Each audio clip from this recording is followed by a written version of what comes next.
इस वीडियो में हम BSDC 109 को पूरी तरह से पढ़ने वाले हैं। BSDC 109 में जितने भी इम्पोर्टेंट क्वेश्चन हैं जो भी एग्ज़ाम में आ सकते हैं उन सभी को पढ़ने वाले हैं। इस वीडियो का पार्ट 1 आया हुआ है, आप पहले उसको देख लीजिए, वो बहुत ही छोटा है।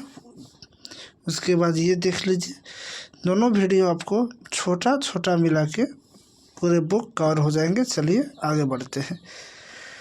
अधिक जानकारी के लिए आप हमारे व्हाट्सएप ग्रुप में जुड़ सकते हैं, जिसका लिंक डिस्क्रिप्शन में दिया हुआ है। विवाह भावुकता का प्रश्न नहीं, व्यवस्था का प्रश्न है। वह प्रश्न क्यों टल सकता है? यह गांठ है जो बंधी की खुल नहीं सकती। टूट तो टूट भले जाए, लेकिन टूटना कब किसका श्रेयस्कर है? पर 8वीं कक्षा का विद्यार्थी मैं यह सब नहीं जानता था, इसीलिए उस समय अति संपूर्ण भाव से मैंने बुआ को आश्वासन दे दिया था कि वह सदा इसी घर में रहेगी। देखिए कौन फूफा होते हैं और जो ले जाए।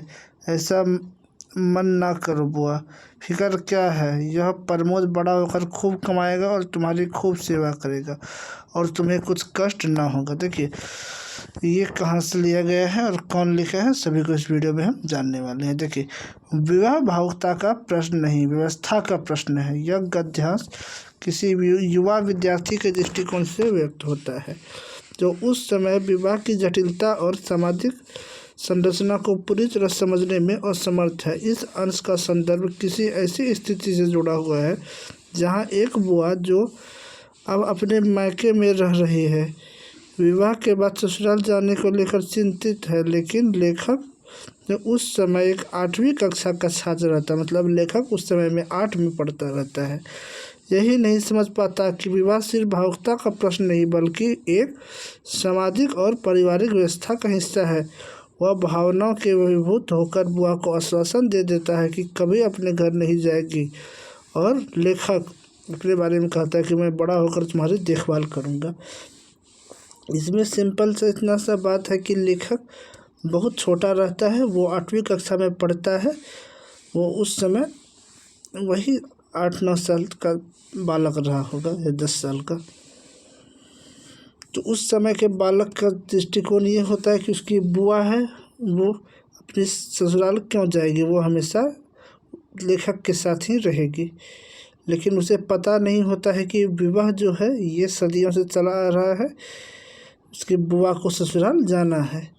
लेकिन लेखक को लगता है कि नहीं, वो बड़ा होकर कमाएगा और अपनी बुआ का देखभाल करेगा। यह सोच के उसे आश्वासन देता है कि आप कभी भी नहीं जाओगे, देखते हैं बुआ क्या कर ले। फूफा जी, तुमको यहीं रहना है मेरे साथ, मैं बड़ा होकर तुम्हारी सेवा करूँगा। अगला है, राम घाट पर नित्य बाबा रामचरितमानस सुनाते हैं। कोल किरात आदि गंदूर से आकर आजकल चित्रकूट में ही अपना डेरा जमाए हुए हैं। वे बाबा के लिए फूल, फल, कंदमूल, दही आदि लेकर आते हैं। इस समय राम जलवान में घर में मानो 8 सिद्धि मनवानी। तीसरे पहर कथा होती है और फिर पिंडों की पीड़, भक्तों की भीड़ राजमियाँ के घर में सजी हुई झांकी बचाने के लिए आती है। देखिए ये क्या है, राम घाट पर नित्य बाबा रामचरितमानस सुनाते हैं। यह गद्यांश धार्मिक और सामाजिक जीवन के उस छवि को चित्रित करता है जहाँ राम घाट जैसे पवित्र स्थलों पर श्रद्धालु और भक्तों का जमावड़ा है। संदर्भ में चित्रकूट का उल्लेख हुआ है, जो भारतीय धर्म और आध्यात्मिकता में एक प्रमुख स्थान रखता है, मतलब महत्वपूर्ण स्थान रखता है। बाबा द्वारा नित्य मतलब रोजाना रामचरितमानस पाठ सुनाया जाता है, जो रामायण का महत्वपूर्ण प्रसंगों और भगवान राम के आदर्श जीवन का वर्णन करता है। इस धार्मिक आयोजन में कोल, किरात जैसे आदिवासी समुदाय को भी योगदान है, जो दूर दूर से आकर बाबा को फल फूल, कंदमूल, दूध आदि भेंट स्वरूप देते हैं। यह दृश्य धार्मिक सहिष्णुता और सामूहिक भक्ति की भावना को प्रकट करता है, जहाँ विभिन्न जाति के समुदाय लोग एकजुट होकर धर्म की आस्था का पालन करते हैं। घंटी बहुत संकुचित हो गया, भीतर ही भीतर कहीं गुस्सा भी आने लगा। फूफी ऐसा कहती तो मज़ा चखा देता। पापा से क्या कहे, पर पापा ऐसी बात कहते ही क्यों हैं। खुद तो मम्मी साथ नहीं रहना चाहते, यह भी नहीं रहे। बहुत चालाक है। एकाएक उसके मन के सामने बैठ पापा के लिए गुस्सा उफनने लगा। बहुत मन हुआ पूछे, आप मामी के भी साथ लेकर क्यों नहीं चलते। उसने एक उड़ती सी नज़र डाली। बंटी बहुत संकुचित हो आया।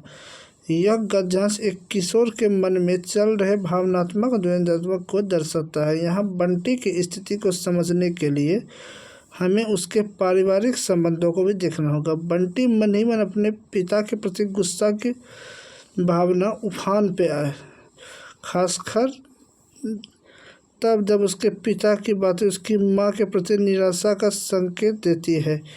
बंटी के लिए यह स्थिति अत्यंत जटिल है, क्योंकि वह अपने माता पिता के बीच संबंध को समझने में असमर्थ है और साथ ही वह खुद ही परिस्थिति में असहाय महसूस कर रहा है। नेक्स्ट क्वेश्चन है, प्रेमचंद के उपन्यासों के बारे में बताइए। देखिए, प्रेमचंद्र के उपन्यास भारतीय साहित्य में अद्वितीय स्थान रखते हैं। मतलब इसलिए प्रेमचंद्र को कथाओं का सम्राट कहा जाता है, कहानियों का सम्राट कहा जाता है। वे समाज में विभिन्न पहलुओं, खासकर ग्रामीण जीवन और मानवता की कठिनाई को उजागर करने में माहिर हैं। उनके उपन्यासों गोदान, सेवा सदन, कर्मभूमि, राह के साथी और दीनदयाल शामिल हैं। गोदान 1936 ईस्वी में आया। यह प्रेमचंद्र का सबसे प्रसिद्ध उपन्यास है, जो भारतीय किसान की समस्या को केंद्र में रखता है। कहानी मेरी नमक के किसान है। उसके बाद सेवा सदन, ये 1918 में आया। यह उपन्यास स्त्री की स्थिति और विवाह जैसी समस्याओं पर प्रकाश डालता है। कर्मभूमि 1932 ईस्वी में आया। इस उपन्यास में प्रेमचंद ने सामाजिक सुधार और भ्रष्टाचार की भावना पर ध्यान केंद्रित किया है। आपको ये जो पढ़ा रही है नोट्स चाहिए, ये जो PDF है, तो आप हमारे इग्नू के व्हाट्सएप ग्रुप में जुड़ सकते हैं और आप हमें मैसेज कीजिए, वहाँ पे आपको हम नोट्स दे देंगे। व्हाट्सएप ग्रुप का लिंक जो है डिस्क्रिप्शन में दिया हुआ है। नेक्स्ट है राह के साथी, ये 1933 ईस्वी में आया हुआ है। यह उपन्यास प्रेमचंद्र की अंतिम रचनाओं में से एक है, जो व्यक्तिगत और सामाजिक संबंधों की जटिलता को दर्शाता है। दीनदयाल, यह उपन्यास समाज में भेदभाव और संघर्ष की गहरी तस्वीर प्रस्तुत करता है। इसमें एक गरीब परिवार है, इसके जीवन और संघर्ष को दिखाया गया है। प्रेमचंद्र इस माध्यम से उस रूप के भारतीय समाज की बुराइयों को उजागर करता है। नेक्स्ट है त्यागपत्र, कथानक की विशेषता बताएं। त्यागपत्र एक कथानक प्रेमचंद की महत्वपूर्ण कृतियों में से एक है। यह कहानी व्यक्तिगत बलिदान और सामाजिक जिम्मेदारी को दर्शाती है। कथानक का केंद्र बिंदु मुख्य पात्र मुरली है, जो अपने परिवार की भलाई और उसकी इच्छाओं और सुखों का त्याग करता है। मुरली संघर्ष के एक व्यक्ति के व्यक्तिगत स्वार्थों का सामाजिक उत्तरदायित्व के बीच टकराव को दर्शाता है। मुरली अपने परिवार की आर्थिक स्थिति को सुधारने के लिए कठोर परिश्रम करता है, लेकिन जब उसके परिवार में कठिनाई आती है तब वह इच्छाओं को त्यागने का निर्णय लेता है। इस कहानी की विशेषता यह है कि प्रेमचंद ने त्याग की भावना को बहुत ही सुंदरता से प्रस्तुत किया है। मानस के हंस के प्रमुख चरित्रों की विशेषता का विवेचन कीजिए। मानस के हंस में प्रेमचंद ने अपने प्रमुख चरित्रों का निर्माण किया, जो अपनी विशेषताओं के माध्यम से कहानी की धारणा को भी गहरा बनाते हैं।